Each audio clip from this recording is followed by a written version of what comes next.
Hello guys, welcome to Som classes. दोस्तों, आज हम बात करने वाले हैं आपके इकाई 4 अर्थशास्त्र के अध्याय 1 से, जिसका अध्याय का नाम है आर्थिक विकास की समझ, यानी विकास के चैप्टर से मैं बात करूंगा, जो पहला आपका अध्याय इकोनॉमिक्स से बनता है। तो मैं बताते चलूं, सबसे पहले विकास किसी देश के लिए क्यों आवश्यक है, क्यों जरूरी है। तो समझिएगा कि विकास किसी भी देश के बहुमुखी विकास पर निर्भर करता है। स्वतंत्रता, सुरक्षा, दूसरों से सम्मान मिलने की इच्छा, आर्थिक समानता और जीवन जीने का उच्च स्तर आदि सभी विकास के महत्वपूर्ण भाग हैं।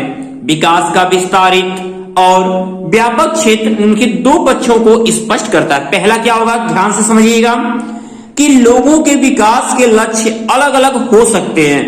दूसरा, एक व्यक्ति के लिए जो विकास है यह आवश्यक नहीं कि किसी और के लिए भी हो, वह दूसरे व्यक्तियों के लिए विकास न होकर विनाशकारी भी हो सकता है।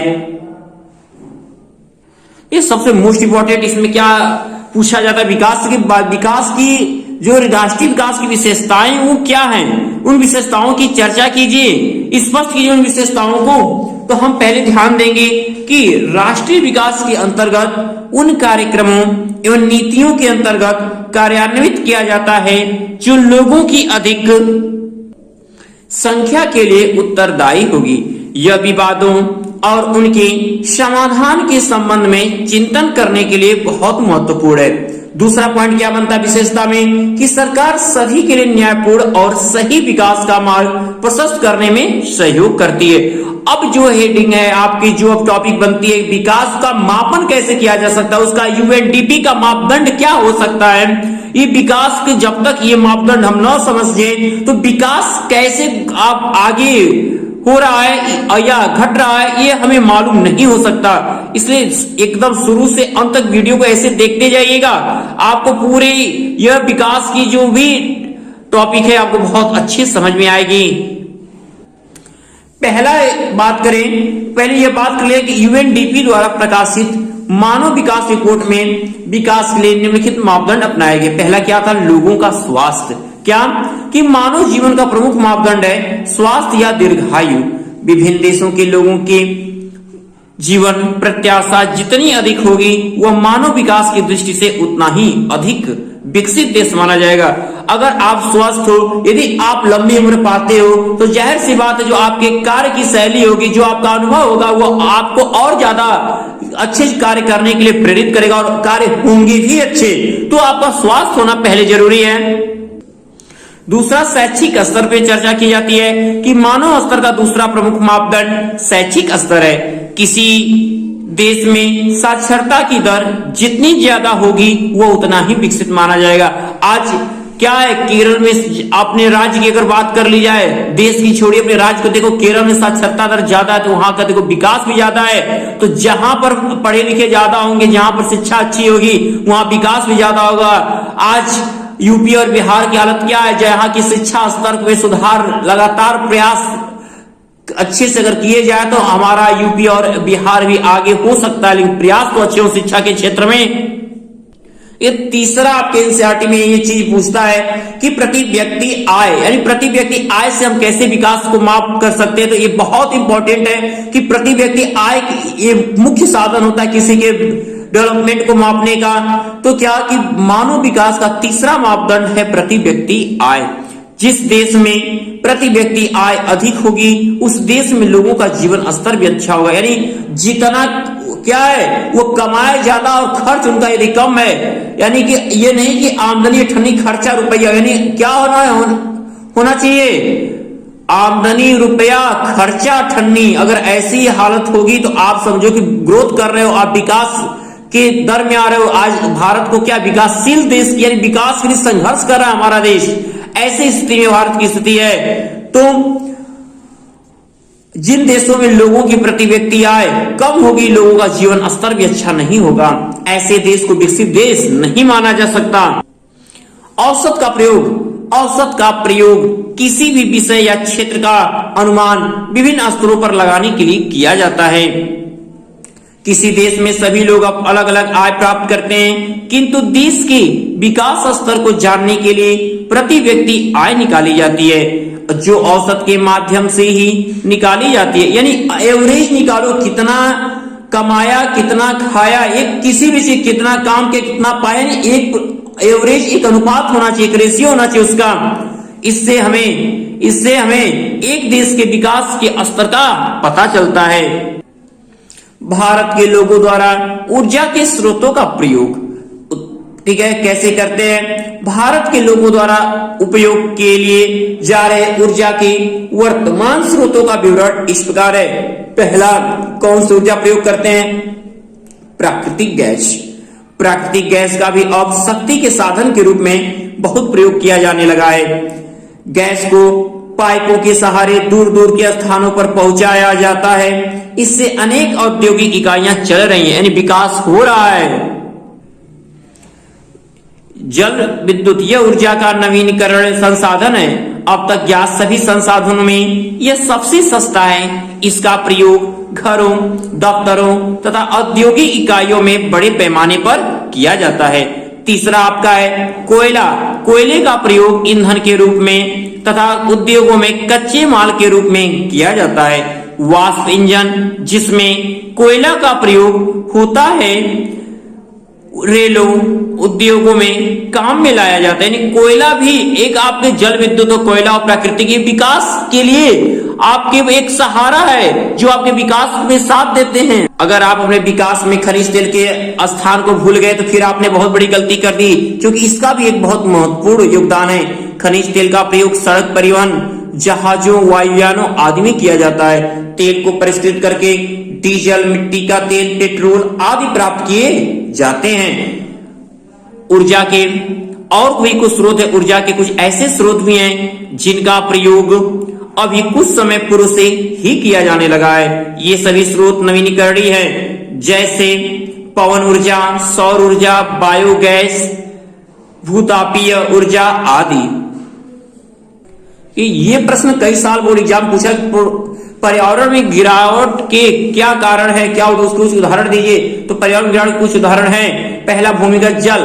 भारत में भूजल की बहुत बड़ा खतरा है, क्योंकि हमारे देश के कई भागों में इसका प्रयोग, अत्यधिक प्रयोग किया जा रहा है। दूसरा, वनों का विनाश।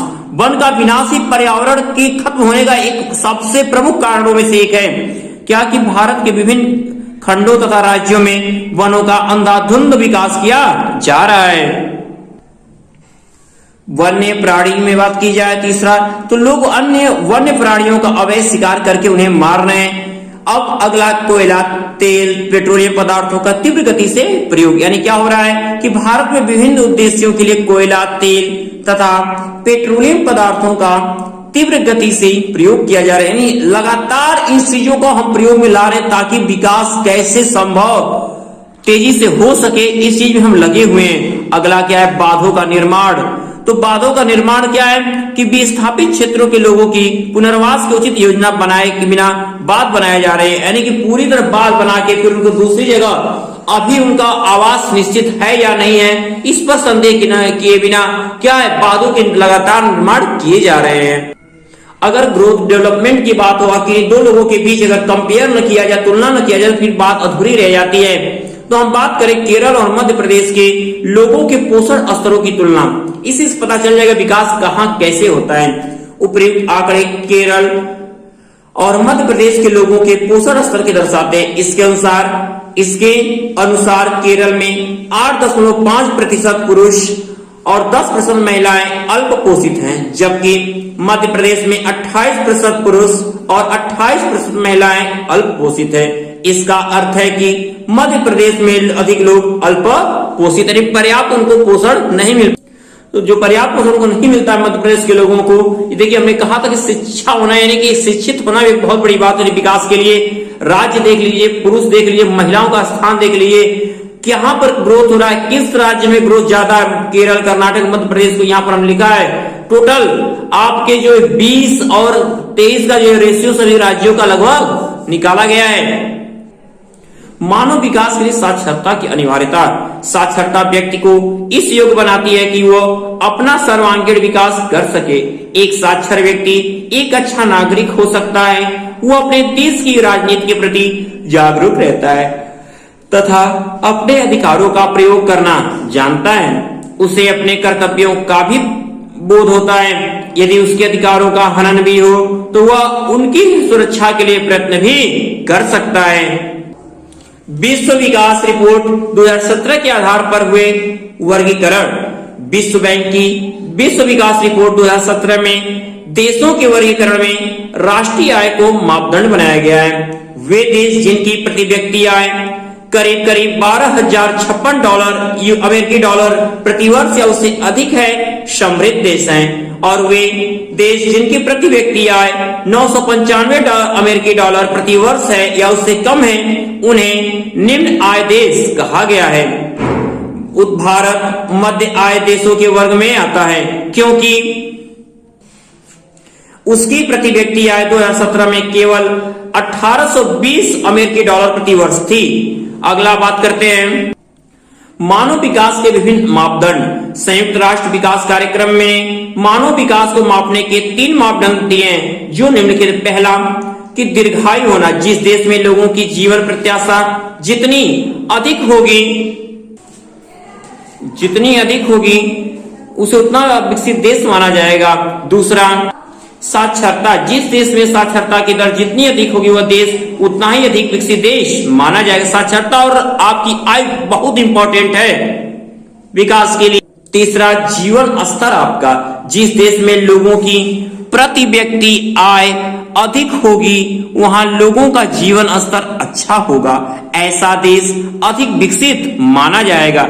जैसे बात कर लेते हैं केरल, पंजाब और बिहार की तुलनात्मक आर्थिक स्थिति, इन पर किस आधार पे विकास देखा गया है, आप बस इनके बारे में मैं पॉइंट बता दे रहा हूं, बाकी आप समझ सकते हो। लिंग अनुपात के संदर्भ में जहां का लिंग अनुपात बहुत अच्छा है, यानी 1000 पे कितनी महिलाएं, यानी जहां पर ऐसा विकास है जहां पर सोच छोटी नहीं है वहां पर विकास है, यानी लोग साक्षर हैं। पद की स्थिति, प्राइमरी शिक्षा जहां की मजबूत है, जहां पर मृत्यु दर कम है, शिशु मृत्यु दर कम है, प्राइमरी स्वास्थ्य स्थिति बहुत अच्छी है, गरीबी का सूचकांक बहुत अच्छा है। तो इस तरह से आप गरीबी का सूचकांक पूरी तरह से सही हो जाता है। भारतीय अर्थव्यवस्था के क्षेत्र, भारतीय अर्थव्यवस्था के कौन से क्षेत्र हैं और कहां तक आपका वो क्षेत्र आपका प्राथमिक है, कहां द्वितीयक, ऐसे क्षेत्र जहां पर अधिक से अधिक आपका विकास संभव है, ऐसे क्षेत्रों के बारे में आज हम चर्चा करेंगे। तो आज की वीडियो आपके बहुत इंपॉर्टेंट है, तो मेरे प्यारे बच्चों आप शुरू से लेकर अंत तक इस वीडियो को जरूर देखिएगा, क्योंकि इकोनॉमिक्स ऐसे ही आप थोड़ा सा ध्यान दोगे तो ये टॉपिक आप लिख सकते हो, रटने की कोई जरूरत ही नहीं पड़ेगी। तो चलिए देखते हैं कि आर्थिक गतिविधियों का क्षेत्र, यानी भारतीय अर्थव्यवस्था क्या पहले आर्थिक गतिविधियों का क्षेत्र है क्या? क्यों कि धन कमाने के उद्देश्यों से की जाने वाली गतिविधियों को आर्थिक गतिविधियों के नाम से जाना जाता है। अर्थ का मतलब होता है, आर्थिक मतलब अर्थ यानी धन के लिए की गई गतिविधि। तो धन कमाने के उद्देश्य से की जाने वाली गतिविधियों को आर्थिक गतिविधियों के नाम से जाना जाता है। ये क्या होते हैं? आर्थिक गतिविधियों को निम्नलिखित 3 अलग अलग तरीकों से वर्गीकृत किया जा सकता है। यानी जो धन कमाने का जो हमारा जरिया है, हम धन जो कमाने का हमारा जो क्षेत्र बना वो 3 प्रकार से बांटा गया। क्या? पहले क्षेत्र में जो भी मैं चर्चा कर रहा था कि पहला क्या कि प्राथमिक, द्वितीयक और तृतीयक क्षेत्र, ये आपका पहला क्षेत्र होता है। दूसरा क्षेत्र होता है कि संगठित और असंगठित क्षेत्र।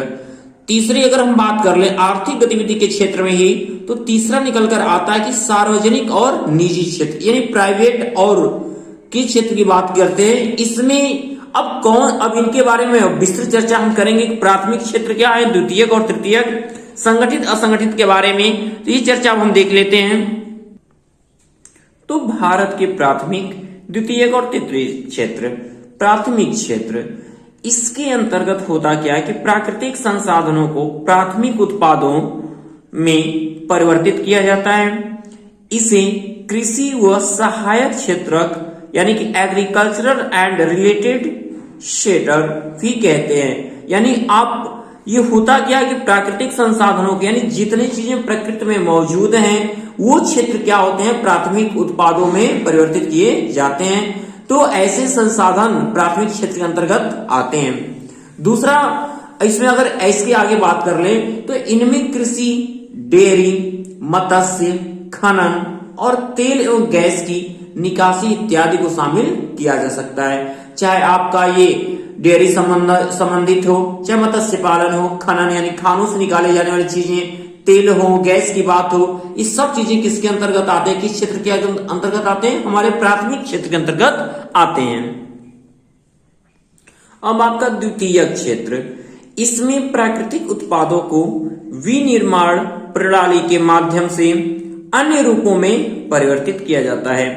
इस क्षेत्र में वस्तुएं सीधी प्रकृति से उत्पादित नहीं होती बल्कि निर्मित की जाती है, यानी आर्टिफिशियल होती है, यानी प्रकृति से सीधी नहीं, प्रकृति से मिलने वाली वस्तुओं को ही कन्वर्ट किया जाता है, परिवर्तित करके ये चीजें प्राप्त की जाती, बनाई जाती हैं। अब ये प्रक्रिया होता क्या है, विनिर्माण कारखाने, कार्यशाला या घर में पूर्ण रूप से की जाती हैं। जो भी इनके निर्माण की चीजें हैं वो घरों में किया जा सकता है, कारखानों में, वर्कशॉप में भी ये सब चीजें आपको देखने को मिलती हैं। इसे औद्योगिक क्षेत्र भी कहा जाता है क्योंकि इनके लिए इंडस्ट्रियां बनाई गई हैं, इनके लिए उद्योग स्थापित किए जाते हैं, ये चीजें तैयार की जाती है। यानी जो पहले से मौजूद है प्रकृति में वो आपका क्या है, वो आपका प्राथमिक क्षेत्र है। द्वितीय क्षेत्र क्या है, जो प्रकृति में मौजूद चीजों के माध्यम से दूसरी चीजों का निर्माण किया जाता है वो हमारे द्वितीय क्षेत्र में आते हैं। अब आपके तृतीय क्षेत्र की बात कर लेते हैं कि प्राथमिक और द्वितीय क्षेत्रों के विकास में सहायक गतिविधियों को तृतीय क्षेत्र में शामिल किया जा सकता है। जैसे तृतीय क्षेत्र को सेवा क्षेत्र भी कहते हैं, यानी जो प्राथमिक क्षेत्र है, जो द्वितीय क्षेत्र, इनको आगे डेवलप करने के लिए, विकसित करने के लिए जिन माध्यमों को अपनाया जाता है, जिन माध्यमों के द्वारा इनका विकास संभव होता है, ज्यादा से ज्यादा इनकी जो केंद्र है वो बढ़ते हैं, वो क्षेत्र हमारे तृतीय क्षेत्र के अंतर्गत आते हैं। एग्जाम्पल के तौर पे आपको यहाँ पर मैंने समझा दिया है, एक बार आप इसे देखते ही आप समझ जाओगे कि हाँ वास्तव में ये आपको तृतीय क्षेत्र भी समझ में आ गया होगा, द्वितीयक और प्राथमिक भी क्या आता है। इसके अंतर्गत परिवहन आते हैं, यानी यातायात की चीजें, बैंकिंग आता है, बीमा होता है, संचार भंडारण होता है, सूचना प्रौद्योगिकी होती है और सॉफ्टवेयर उद्योग आते हैं। यानी अगर ये चीजें ना हो तो किसी भी क्षेत्र का उतना तेजी से विकास होना असंभव है। जितने तेजी के साथ बैंकिंग, संचार माध्यम, सूचना प्रौद्योगिकी और सॉफ्टवेयर के माध्यम से जिस प्रकार आज इंडस्ट्रियां डेवलप हो रही हैं, तो ये चीजें न हो पाती। कभी कभी ये भी प्रश्न कहता है कि तीनों क्षेत्रों में सबसे अच्छा क्षेत्र कौन सा होता है, तो हम बात कर लेते हैं, तीनों क्षेत्र की तुलना हम कर लेते हैं। तो आर्थिक अन्योन्याश्रित की बात करें तो इसके अंतर्गत ये तीनों क्षेत्र भी आपस में जुड़े होते हैं। आर्थिक अन्योन्याश्रित में जो तीनों क्षेत्र होते हैं एक किसी न किसी प्रकार से एक दूसरे से क्या होते हैं, जुड़े से होते हैं। किस प्रकार जुड़े होते हैं, ये आपके सामने स्पष्ट है कि कपास परिवर्तित रूपों के वस्त्र बनता है, फिर वो वस्त्र कहां जाता है, बाजार में। यानी हमारा कपास क्या प्रकृति में पहले से मौजूद, ये हमारा प्राथमिक क्षेत्र हुआ। अब इसके द्वारा इसके लिए इंडस्ट्री स्थापित की गई और इंडस्ट्री स्थापित करके क्या बना, वस्त्र बना। तो जो चीज प्रकृति में मौजूद है उसके द्वारा जो चीज बनती है वो कौन सा क्षेत्र होता है, द्वितीय क्षेत्र। औद्योगिक वस्त्र उद्योग क्या हो गया हमारा, वस्त्र उद्योग क्या हुआ, द्वितीय क्षेत्र में आ गया। अब ये इन चीजों को विकसित करने के लिए किसकी जरूरत पड़ी, उसके लिए एक बाजार होना चाहिए। चाहे वो अगर वस्त्र उद्योग उसका एक अलग बाजार होना चाहिए जिसके उस द्वारा इस इंडस्ट्री को ज्यादा विस्तृत किया जा सके। तो ये हमारा बाजार क्या हुआ, तृतीय क्षेत्र हुआ। तो ये एक दूसरे पे क्या है, आश्रित है। अन्योन्याश्रित का मतलब क्या था, एक दूसरे का पूरक होना, एक दूसरे के लिए हेल्प, मददगार होना, यानी आश्रित होना एक दूसरे पे। तो ये तीन देखिएगा, इस उदाहरण के माध्यम से बहुत आसानी से समझ सकते हो मेरे बच्चों कि कैसे प्राथमिक, द्वितीयक और तृतीयक क्षेत्र एक दूसरे से जुड़े हुए हैं। अगर ये अभी भी ये बात आपको समझ में नहीं आएगी प्राथमिक, द्वितीयक और तृतीयक, तो जरूर कमेंट बॉक्स में कमेंट करिएगा। और यदि समझ में आ गया हो तो वो भी कमेंट करिएगा, यस सर हमें समझ में आ गया ये चीज, ताकि हमें भी लगे कि आप इस वीडियो को बहुत अच्छे से समझ रहे हो और सुन रहे हो। तो अगर बात करें दूसरे अंतिम सामान और सेवाओं, तो ये वस्तुएं सीधे उपभोक्ता द्वारा प्रयोग में लाई जाती हैं। इस स्थिति के बाद इसमें किसी प्रकार की उत्पादन संबंधित गतिविधि नहीं होती। तीसरा, सकल घरेलू उत्पाद। सकल घरेलू उत्पाद की बात कर लें तो क्या होता है कि किसी वर्ष में इन तीनों क्षेत्र में उत्पादित सभी अंतिम वस्तुओं सेवाओं के मूल्य की राशि को देश का सकल घरेलू उत्पाद अर्थात ग्रॉस डोमेस्टिक प्रोडक्ट यानी जीडीपी कहा जाता है। इस जीडीपी की चर्चा आप देख रहे होंगे कि ये चीज याद रखिएगा बहुत। आप सुनते हो कि देश की जीडीपी लगातार नीचे हो रही, लगातार नीचे गिर रही। इसके लिए हमारे माननीय प्रधानमंत्री जी को लगातार घेरा जा रहा है, क्योंकि अब देश अगर ये चीज टूट गई, ये चीज इसका स्तर गिरता रहा तो हमारा देश की स्थिति क्या होगी, किस चीजों का यानी हमारा जो सकल घरेलू उत्पाद है अगर वो टूटा तो फिर हम कहीं के नहीं रह जाएंगे। तो हमारी जो ग्रॉस डोमेस्टिक प्रोडक्ट है जीडीपी वो क्या कम हो रही है। तो ये है क्या कि किसी वर्ष में इस साल बहुत पूछने की चांसेस हैं इसके, क्योंकि इसकी चर्चा लगातार चली आ रही है कि किसी वर्ष में इन तीनों क्षेत्रों में उत्पादित सभी अंतिम वस्तुओं और सेवाओं की मूल्य की राशि को देश का सकल घरेलू उत्पाद कहा जाता है। इसकी जो गणना है केंद्रीय सांख्यिकी कार्यालय द्वारा की जाती है। अगला आपका क्षेत्रों में ऐतिहासिक परिवर्तन।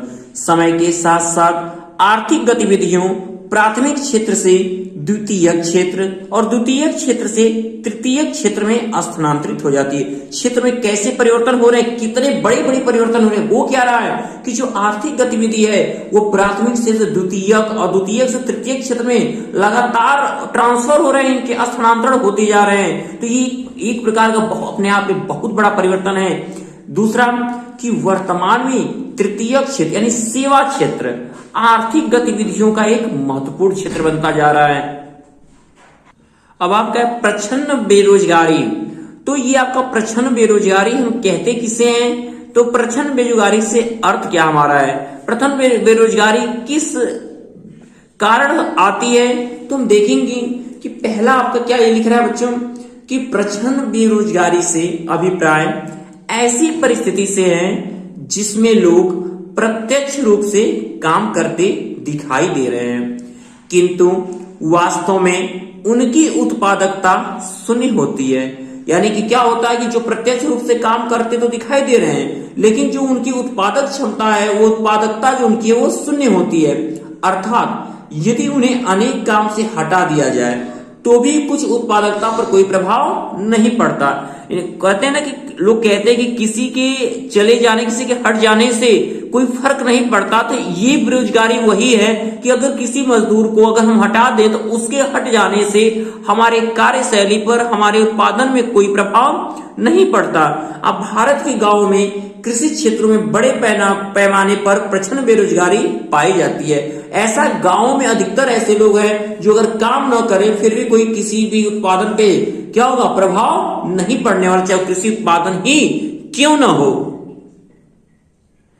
अब आपकी बात कर लें खुली बेरोजगारी और प्रचंड बेरोजगारी में अंतर क्या है। बहुत ज्यादा पूछता है, ये देख लीजिए आप पेपर उठाकर कितना पूछा है। खुली बेरोजगारी और प्रचंड बेरोजगारी में अंतर है क्या आखिर, तो बात कर लेते हैं। सबसे पहले खुली बेरोजगारी प्रचंड बेरोजगारी हमने अभी समझा कि वह परिस्थिति जिनमें किसी देश में श्रम शक्ति तो अधिक होता है किंतु औद्योगिक ढांचा छोटा होता है, वो सारी श्रम शक्ति को नहीं खपा पाता। अर्थात श्रमिक काम करना चाहता है लेकिन काम कर नहीं पाता, यही खुली बेरोजगारी। उसके बाद क्षमता तो बहुत है काम करने के लिए, उसे अपने मन मुताबिक क्षमता प्रदर्शन करने के लिए उसको काम नहीं मिल पाते हैं। इस प्रकार की जो बेरोजगारी होती है वही क्या होती है, खुली बेरोजगारी की, जहां पर श्रम शक्ति अधिक हो, काम करने की क्षमता अधिक हो लेकिन काम हमें कम करने के लिए मिलते हैं, वही खुली बेरोजगारी है।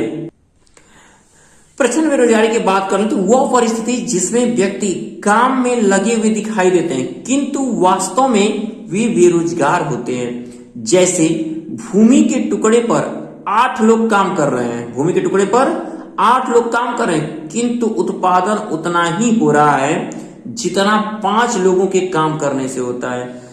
प्रचंड बेरोजगारी क्या है कि लगातार काम सभी कर। अभी मैंने बताया कि किसी के हट जाने से कोई प्रभाव जब नहीं पड़ता है उत्पादन क्षमता में, वही प्रचंड बेरोजगारी है। तो ये उदाहरण आपके लिए ही है कि अब तो समझ जाओ प्रचंड बेरोजगारी को, कि अगर किसी पे 8 लोग काम कर रहे हैं लेकिन उत्पादन तब भी उतना होगा जितना 5 लोग के करने पर होगा, यानी कि 3 लोगों के हट जाने से कोई उत्पादन पे कोई प्रभाव नहीं पड़ा। अब जी ये टॉपिक मैं आपके लिए चर्चा करने वाला हूँ, बहुत ज्यादा इंपॉर्टेंट आपके लिए हो जाती है। क्यों हो जाती है? क्योंकि ये पूछा है कि मनरेगा जब शुरू हुआ तो मनरेगा 2005 के उद्देश्यों को आप समझाइए, स्पष्ट कीजिए मनरेगा का उद्देश्य था क्या। तो भारतीय केंद्रीय सरकार ने हाल ही में भारत के 200 जिले में कार्य करने के अधिकार से संबंधित कानून बनाया। इस कानून को महात्मा गांधी राष्ट्रीय ग्रामीण रोजगार आश्वासन अधिनियम 2005 कहते हैं। यानी क्या कहते हैं? महात्मा गांधी राष्ट्रीय ग्रामीण रोजगार आश्वासन अधिनियम 2005 के नाम से इसे मनरेगा को जाना जाता है। इस कानून को बनाने का उद्देश्य उन लोगों को जो कार्य करने के योग्य हैं तथा जिन्हें कार्य की आवश्यकता है, सरकार द्वारा 1 वर्ष में 100 दिनों का रोजगार का आश्वासन देना है। यदि सरकार इस उद्देश्य की प्राप्ति में असफल रहती है तो वह लोगों को रोजगार छूट देगी। यानी कि अगर सरकार 100 दिन तक ऐसे व्यक्तियों को काम नहीं दे पाती है तो वो क्या करेगी? उनके लिए रोजगार का सृजन कर सकती है या वो खुद रोजगार करने के लिए। भारत में प्राथमिक, माध्यमिक और तृतीयक क्षेत्र वर्ष 1973-74 में घरेलू सकल उत्पाद में प्राथमिक क्षेत्र का प्रभुत्व अधिक रहा, लेकिन वर्ष 2013-2014 में घरेलू सकल उत्पाद में तृतीयक क्षेत्र का प्रभुत्व हो गया। यानी जो बैंकिंग, संचार माध्यम, बाजार, यानी इससे जुड़ी चीजों का प्रभाव ज्यादा रहा। इनके कारण चीजें बहुत ज्यादा डेवलप हुई थी। उत्पादन में तृतीयक क्षेत्र का बढ़ता महत्व, उत्पादन तृतीयक क्षेत्र क्यों इतना महत्वपूर्ण होता जा रहा है? तो हम बताते चले प्राथमिक, माध्यमिक क्षेत्र में अच्छे विकास के कारण सेवा क्षेत्र में विकास अधिक तेजी से हुआ। दूसरा, सेवा क्षेत्र केवल एक छोटा खंड उच्च कुशल और शिक्षित श्रमिकों को रोजगार देता है। सेवा क्षेत्र क्या करता है? एक छोटा खंड उच्च कुशल और शिक्षित श्रमिकों को रोजगार देता है, जिसके कारण तृतीय क्षेत्र का महत्व ज्यादा बढ़ गया। विभिन्न क्षेत्र के लोगों को रोजगार। हालांकि प्राथमिक क्षेत्र की जीडीपी में हिस्सेदारी कम है, परंतु अब यह 50% से अधिक लोगों को रोजगार देता है। अभी भी आज आपकी जो अधिकतर आबादी है वो कृषि पे ही निर्भर है, यानी खनन और मत्स्य पालन, यानी ऐसे अधिकांशतः क्षेत्र जो पहले से मौजूद चीजों को अपनाए हुए हैं। माध्यमिक और तृतीय क्षेत्र ने पर्याप्त रोजगार उत्पन्न नहीं किए। अब बात करते हैं अधिक रोजगार को विकसित करना और तकनीकी और संसाधन उपाय क्या है, कैसे रोजगार ज्यादा से ज्यादा हम सृजन कर सकते हैं, कैसे टेक्नोलॉजी के माध्यम से रोजगार और भी आ सकते हैं। तो इसके अंतर्गत तकनीकी सुविधाएं जैसे संकर बीज, कृषि की आधुनिक तकनीक के बारे में बताया जाता है। संस्थागत समर्पण जैसे बाजार भंडारण की सुविधा ने किसानों को रोजगार में वृद्धि की। अगर ये चीज बाजार और भंडारण की सुविधा उपलब्ध न होती तो किसानों की जो आमदनी आज आगे जाने वाली है वो और भी बहुत नीचे की तरफ होती। आज खुद किसान इतने के बावजूद अभी किसान बेचारे हमारे परेशान हो जाते हैं। उनकी जो मेहनत वो लोग करते हैं अपने देश को चलाने का जो मुख्य काम है, देश की अर्थव्यवस्था में सबसे महत्वपूर्ण योगदान है वो हमारे किसान भाइयों का ही है। इस प्रश्न को तो देख ही लीजिएगा, शायद इस प्रश्न से आपको खुद लग जाएगा कि ये प्रश्न आपके लिए महत्वपूर्ण है या नहीं। तो मैं तो बता रहा हूं कि इंपॉर्टेंट है आपके लिए, तो आपको इस चीजें समझना होगा। संबंध कृषि का संबंध क्या है, ये चीज ध्यान दीजिएगा कि किसानों को संबद्ध कृषि, मत्स्य पालन, पशुपालन, मधुमक्खी पालन के लिए प्रोत्साहित करना आवश्यक है। अब लघु उद्योग और बैंक ऋण की ओर ध्यान कैसे केंद्रित करना है, तो ग्रामीण आदि क्षेत्रों में कुटीर उद्योग की स्थापना से बड़ी संख्या में लोगों को रोजगार प्रदान किया जा सकता है। अब दूसरा आपका है कि इसमें वाणिज्यिक बैंक कम दरों पर ब्याज उपलब्ध कराकर महत्वपूर्ण भूमिका निभाते रहे। बैंकों के द्वारा जो है आपके व्यापार करने के लिए लगातार ऋण दिए जा रहे हैं। ग्रामीण अवसंरचना में सुधार कैसे हुआ? सरकार को गांवों और बाजारों के मध्य अवसंरचना में अधिक निवेश करना चाहिए, जिससे क्या उनकी जो ढांचागत सुविधा है उनको ज्यादा से ज्यादा विकास की ओर लेकर जाए। यह किसानों को और अधिक उत्पादक रोजगार प्रदान करेगा। का शिक्षा, स्वास्थ्य और पर्यटन में सुधार कैसे है? तो गांव में स्वास्थ्य स्थिति को सुधारने के लिए अतिरिक्त रोजगार सृजन किया जाए। गांव में क्या हो, स्वास्थ्य की स्थिति को सुधारने के लिए क्या हो, ज्यादा से ज्यादा रोजगार दिए जाए, ताकि तब घर घर इलाज बहुत आसानी से संभव है। जो बिचौलिए का काम लोगों का होता है वो खत्म हो जाएंगे अगर घर घर इलाज पहुंचने लगे। विद्यालयों की स्थापना की जाए। आज क्या है, मैं तो कहता हूं कि जिस दिन हमारे सरकारी विद्यालयों में सरकारी नौकरी करने वाले लोगों के यदि बच्चे पढ़ने लगे तो ये हालात अपने आप सुधर जाएंगी। हर विद्यालय की स्थिति खुद स्वयं सुधर जाएगी। पर्यटन और क्षेत्रीय शिल्प उद्योग ग्रामीणों की आय और उनके रोजगार में वृद्धि कर सकते हैं। पर्यटन और क्षेत्रीय शिल्प उद्योग ग्रामीणों की आय और उनके रोजगार में वृद्धि कर सकते हैं अगर इन पर ज्यादा से ज्यादा ये लोग इन पर ध्यान दें तो। संगठित और असंगठित क्षेत्र में जहां रोजगार की अवधि नियमित व सुनिश्चित होती है उन्हें संगठित क्षेत्र कहते हैं। जहां पर क्या होता है, रोजगार की अवधि यानी वो संभावना की बात ही नहीं होती, यहाँ पर एकदम रेगुलरिटी होती है कि नियमित है, एकदम निश्चित रोजगार वहां पर, वही क्षेत्र क्या होता है, संगठित क्षेत्र होता है। इन क्षेत्रों में श्रमिकों को रोजगार की सुविधा के लाभ लगातार मिलते रहते हैं। अब आपका ये रहा आज का लास्ट में होगा असंगठित क्षेत्र। असंगठित क्षेत्र इस क्षेत्र के उद्यम सरकार के साथ पंजीकृत नहीं होते हैं। जो भी परिश्रम होते हैं, जो भी इंडस्ट्रियां होती हैं, ये सरकार से रजिस्टर्ड नहीं होती। मरम्मत कार्यकर्ता, घरेलू नौकर आदि इसके अंतर्गत आते हैं। यानी क्या होता है, इनके रोजगार क्या होते हैं, ये अस्थाई नहीं होते, अस्थाई होते हैं। असंगठित क्षेत्र इसलिए इनको कहा जाता है। कब इनको कोई हटा दे, ये कोई चाहे वो घर का नौकर हो किसी के या मरम्मत करने वाले हों, ये कहीं पर भी क्या है वर्क, कभी भी कैसे भी वर्क करने के लिए क्या है, आप स्वतंत्र हैं। तो मेरे प्यारे विद्यार्थियों, मैं तो उम्मीद करता हूं कि आज जो अर्थशास्त्र आपने समझा, विकास के अध्याय 1 विकास को पढ़ने के बाद एकदम आज की टॉपिक आपके लिए बहुत लाजवाब रही है। शुरू से लेकर एक एक आसान शब्दों में मैंने इसको बहुत अच्छे से व्याख्यात किया और मैं उम्मीद करता हूं कि जिस तरीके से आपकी मेहनत चल रही है और यदि आपने अपनी मेहनत में थोड़ी सी बस बढ़ोतरी कर दी तो निश्चित ही आपका एग्जाम, बोर्ड एग्जाम तो बहुत अच्छा जाएगा।